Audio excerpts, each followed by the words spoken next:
Hello everyone. तो मैं शुरू करती हूँ दो पंक्तियाँ अपने बारे में बताकर। मैं अनसुलझे अनकहे अल्फाजों को अपने कलम से आवाज़ देती हूँ। मैं अनकहे अनसुलझे अल्फाजों को अपने कलम से आवाज़ देती हूँ। मेरा नाम है ज्योति और मैं कहानियाँ सुनाती हूँ। मगर आज ना मैं कोई कविता, कोई किस्सा या कोई कहानी सुनाने नहीं आई हूँ। आज तो मैं बस अपने दिल का हाल सुनाने आई हूँ। आज तो मैं बस अपने दिल भर, अपने महबूब, अपने प्यार से माफ़ी मांगने आई हूँ। वो क्या है ना, आज से 2 महीने पहले इसके पहले वाले इवेंट में आप सभी के बीच मैं ना उससे पूरे 3 साल 4 महीने और 18 दिन बाद मिली थी। और यकीन मानो उस बार भी उससे मिलकर बिल्कुल पहली बार जैसा हाल हुआ था। आप सभी को रहना है तेरे दिल में का वो आइकॉनिक सीन तो याद होगा ना, जब आर माधवन यानी कि अपना मैडी अपने सपनों की मलिका को हकीकत में देखकर पागल हो जाता है। उसके लफ्ज़ लड़खड़ा रहे होते हैं, वो कुछ कह नहीं पाता और एक टक बस उसे देख रहा होता है। मेरे साथ भी ना बिल्कुल वैसा ही हुआ था। हाँ, मैं ना 4 या 5 बरस की होंगी जब मैंने उसे अपने स्कूल ग्राउंड के बीचों बीच लाल और काले रंग के कपड़े से सजे खड़े देखा था। वन फ्लैश, एक चमक, और मैं भी मैडी की तरह अपना दिल हार गई थी। उसके एक झलक में मुझे उससे बेहद प्यार हो गया था और दिल में एक ही तमन्ना थी कि रहना है उसके दिल में। हाँ, कुछ ऐसा ही मुलाकात हुआ था मेरा। ऐसा ही मुलाकात हुआ था मेरा हर कलाकार के कला को सहारा देने वाली, खुद कदमों के नीचे रहकर भी हमें जमीन से आसमान तक पहुंचाने वाली इस कला मंच से। सन 2005 मैं क्लास 1 में थी और हर साल की तरह इस बार भी हमारे स्कूल में एनुअल फंक्शन हो रहा था और हमारी क्लास को मैया या यशोदा पर डांस परफॉर्म करना था। यहाँ तक सब सही चल रहा था, मगर मेरी क्लास टीचर को न जाने क्या हो गया था। उन्होंने मुझे राधा का रोल दे दिया था। राधा, मैं कैसे बन सकती थी राधा? एक बार आप सभी सोच कर देखो, एक छोटी सी बच्ची जिसने आज से पहले डांस सीखा तो छोड़ो, कभी डांस किया तक नहीं, कभी किसी मंच पर कदम रखा तक नहीं, उसे सेंटर ऑफ द स्टेज का रोल मिल गया था। आप शायद यकीन नहीं करेंगे, क्योंकि जब मैं भी सोचती हूँ ना इस बारे में, कभी मुझे भी यकीन नहीं होता कि कैसे मैंने वो रोल बड़े सही से निभा भी लिया था। मगर जब थोड़ा और सोचती हूँ ना तो मुझे याद आता है कि कैसे उस काले और लाल रंग के मंच पर चढ़ते ही मुझे ये दुनिया अलग लगने लग गया था। वो शोर, वो गुंज, वो तालियों की आवाज़, वो मम्मी पापा के प्राउड वाली हंसी, मुझे इन सब से प्यार हो गया था। मंच पर चढ़ते वक्त मैं डरी सहमी सी थी, मगर उतरते वक्त मैं इसके प्यार में पूरी तरह से पड़ चुकी थी। मैं इसे उतरना नहीं चाहती थी। मैं कैसे भी इस पर बस जुड़े रहना चाहती थी, इस पर ही रहना चाहती थी। मगर कैसे, मैं ये नहीं जानती थी। मैं चांद को चाहती थी पर मैं तो धरती पर रहती थी। मंजिल मेरी तय थी, बस सही रास्ते की तलाश थी। तो मैं तलाशने लग गई रास्ते, तरीके कि कैसे अपने प्यार से मिला जाए फिर से, कि कैसे उसे बताया जाए मैं कितना प्यार करती हूँ उससे। कट टू 2011, मैं क्लास 7th में थी और 2 हफ्तों में हमारे स्कूल में इंग्लिश स्पीच कंपटीशन होने वाला था। Topic, impact of technology on our society. तो सही रास्ते के तलाश में मैंने सोचा क्यों ना स्पीच का रास्ता अपनाया जाए और अपने प्यार कला मंच से वापस मिला जाए।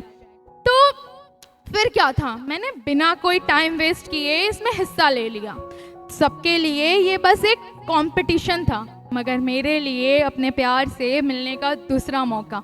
मैं ना इसमें कोई भी भूल चूक नहीं चाहती थी, कोई भी गड़बड़ी नहीं चाहती थी।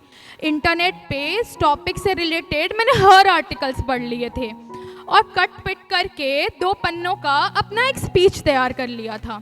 2 हफ्तों से सोते जागते खाते मैं बस इसे दोहराते रहती थी। कभी घर वालों को बैठाकर सुनाती तो कभी अपने दोस्तों को सुनाती। जब कोई सुनने वाला नहीं मिलता तो अपने आईने को ही सुना देती। 2 हफ्तों से नींद का कोई खबर नहीं था। बस ये 2 पन्नों को याद करना मेरी जिंदगी का एक आखिरी मकसद बन गया था। मगर वो दिन आया जिसका मुझे बेसब्री से इंतजार था। मैं सेंटर ऑफ द स्टेज पर थी। स्पॉटलाइट मेरे ऊपर, सबकी नजरें मुझ पर, मैं माइक को जोर से पकड़ी थी। मेरी धड़कनों की आवाज मेरे कानों तक जा रही थी, मगर मेरे हलक से आवाज ही नहीं निकल रही थी। मैं माइक पर खड़े फ्रीज हो चुकी थी। और रहना है तेरे दिल में का वो आइकॉनिक सीन, जब मैडी अपने पापा को फोन पर कहता है ना, मैं दिल्ली बोल रहा हूँ मैडी से, वो आइकॉनिक सीन वापस से रिप्ले हो रहा था। मगर ये इसका सही जगह बिल्कुल भी नहीं था। माइक पकड़ते ही जैसे तैसे कैसे हिम्मत जुटाकर मैंने बोला, good morning everyone, I am class 7 from Jyoti Sahu. वो एक सेंटेंस और सब खत्म। मैं स्पीच तो छोड़ो, उसके आगे मैं कुछ बोल ही नहीं पाई।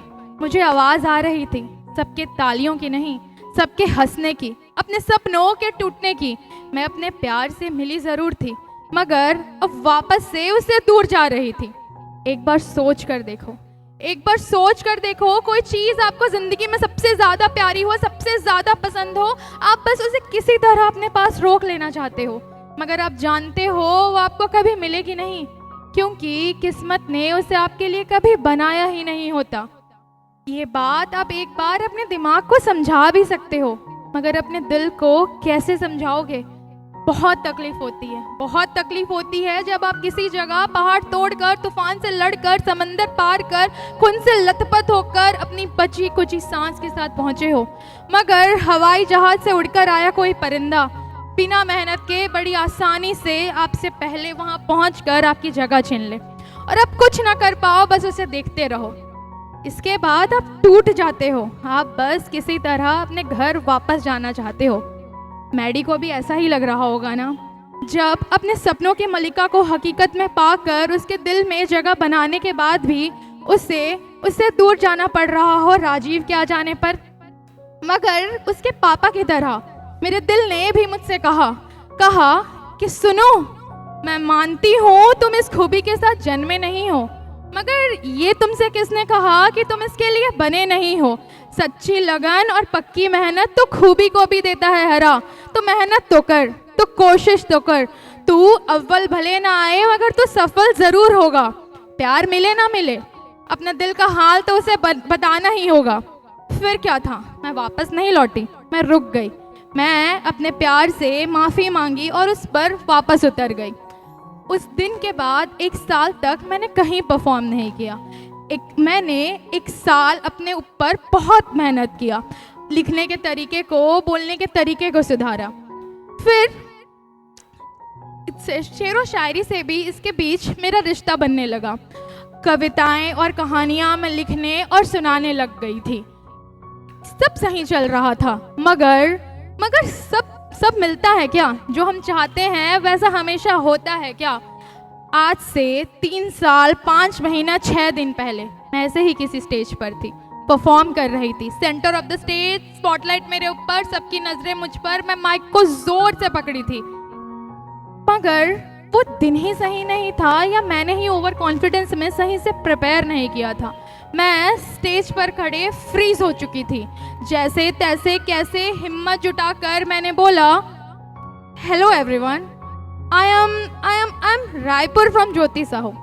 माइक ड्रॉप, सब खत्म। मुझे लगा था जिस खौफ से मैं उभर गई हूँ, वो खौफ तो कभी मेरे अंदर से गया ही नहीं। मुझे लगा था मैं जीत गई हूँ, मगर ये खेल तो मेरा कभी था ही नहीं।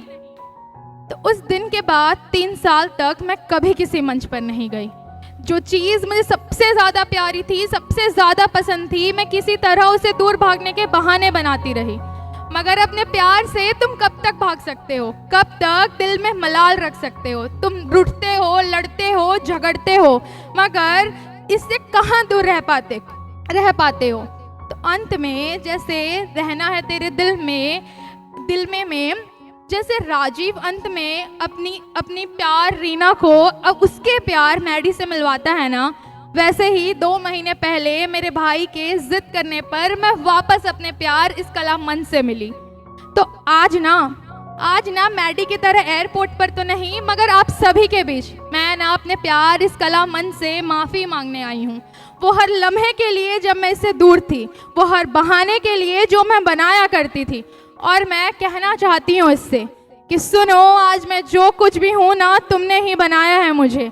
और मैं आज आप सभी के बीच ये वादा करती हूँ कि मैं गिरूंगी, अटकूंगी, रुकूंगी, भूलूंगी, जीतूंगी, हारूंगी, मगर आज के बाद अपने दिन के आखिरी दिन तक भी मैं अपने कला और इस कला के मंच को कभी नहीं छोड़ूंगी, क्योंकि जानते हो ना तुम, रहना है मुझे तुम्हारे दिल में। Thank you so much.